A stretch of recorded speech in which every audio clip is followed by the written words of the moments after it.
Praise the Lord. നമ്മുടെ രക്ഷിതാവും നമ്മുടെ കർത്താവുമായ യേശു ക്രിസ്തുവിൻ്റെ അതിപരിശുദ്ധമായ നാമത്തിൽ എല്ലാ പ്രിയമുള്ളവർക്കും പ്രഭാതവന്ദനം.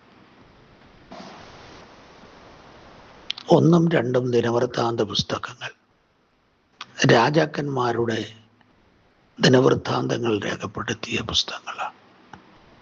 1 ദിനവൃത്താന്തത്തിൻ്റെ ആരംഭത്തിലെ അധ്യായങ്ങൾ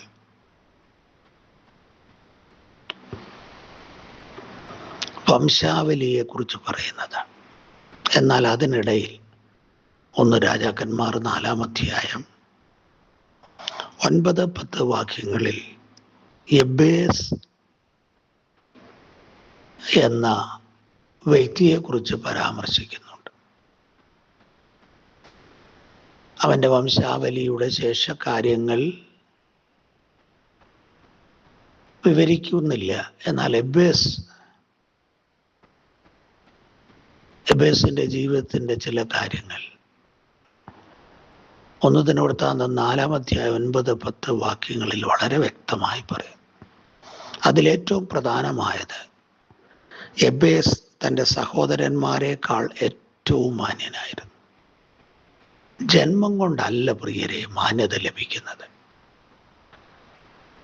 നമ്മുടെ മാതാപിതാക്കന്മാരുടെ ശ്രേഷ്ഠതകളോ വംശാവലിയുടെ കരുത്തോ അല്ല മാന്യത നൽകുന്നത് എന്നാണ് എബേസിൻ്റെ ജീവിതം നമ്മെ പഠിപ്പിക്കുന്നത്. എബേസ് ജനിക്കുമ്പോൾ തൻ്റെ മാതാവിന് വ്യസന കാരണമായിരുന്നു. അതുകൊണ്ടാണ് അവന് എബേസ് എന്ന പേരിട്ടത്.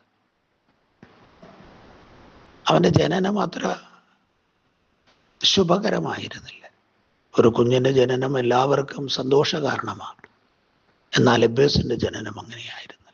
എന്നാൽ എബേസിൻ്റെ വളർച്ചയുടെ ഘട്ടങ്ങളിൽ എബേസ് തൻ്റെ സഹോദരന്മാരെക്കാൾ അധികം ഏറ്റവും മാന്യനായിരുന്നു. ആ മാന്യത എബേസിന് ലഭിക്കുവാനുള്ള കാരണം അവൻ്റെ ജന്മമായിരുന്നില്ല എന്ന് നാം വായിക്കും. മനുഷ്യരുടെ പ്രീതി വാത്സല്യങ്ങൾ കൊണ്ട് അവൻ മാന്യനായി എന്നും ചിന്തിക്കാൻ കഴിയില്ല. കാരണം അവൻ്റെ പേര് പോലും വ്യസനത്തിൻ്റെ പുത്രൻ എന്നാകുന്നല്ലോ. എന്നാൽ ഇസ്രായേലിൻ്റെ ദൈവവുമായി സകലത്തിൻ്റെയും ഉടയവനുമായി ആഴമേറിയൊരു ബന്ധം എബേസ് പ്രാർത്ഥിച്ചതൊക്കെ അവന് നൽകത്തക്കവണ്ണം, പ്രാർത്ഥിച്ചതൊക്കെയും നൽകത്തക്കവണ്ണം അത്രയും ദൃഢമായ സ്നേഹപൂർണമായ ഒരാത്മബന്ധം ദൈവത്തോടുണ്ടായിരുന്നു.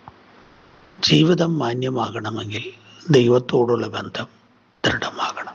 മാത്രമല്ല, തൻ്റെ പേര് വിളിച്ച് മറ്റുള്ളവർ ഒരുപക്ഷെ തന്നെ വ്യസനിപ്പിച്ചിരിക്കാം. എന്നാൽ അതിൽ നിരാശനായി അപകർഷതാബോധത്തിൻ്റെ ആ ചങ്ങലയ്ക്കുള്ളിൽ ബന്ധിതനായി സ്വയം തനിക്കെതിരെ ഒരു കുറ്റപത്രമൊക്കെ തയ്യാറാക്കി തകർന്നു പോകുന്ന, മാനസികമായി ക്ഷീണിച്ചു പോയ എബേസിനെ അല്ല നാം കാണുന്നത്.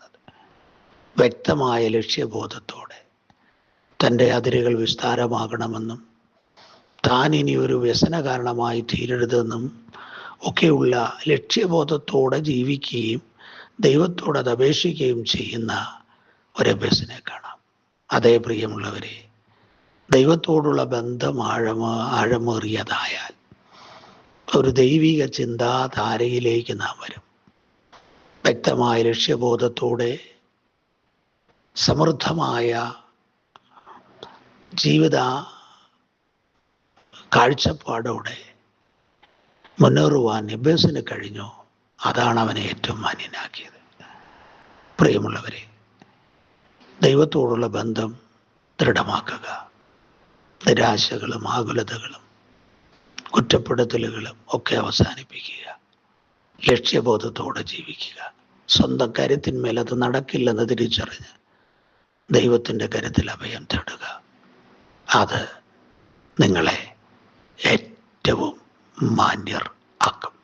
സ്നേഹവാനായ ദൈവമേ, സ്വർഗീയ പിതാവേ, എബേസിനെ ഏറ്റവും മാന്യനാക്കിയ അവിടുത്തെ ഇടപെടൽ ഈ സന്ദേശം കേൾക്കുന്നവരിൽ വെളിപ്പെടുത്തക്കവണ്ണം അങ്ങയുമായുള്ള ബന്ധം ശക്തമാക്കാൻ കൃപ ചെയ്യണമേ.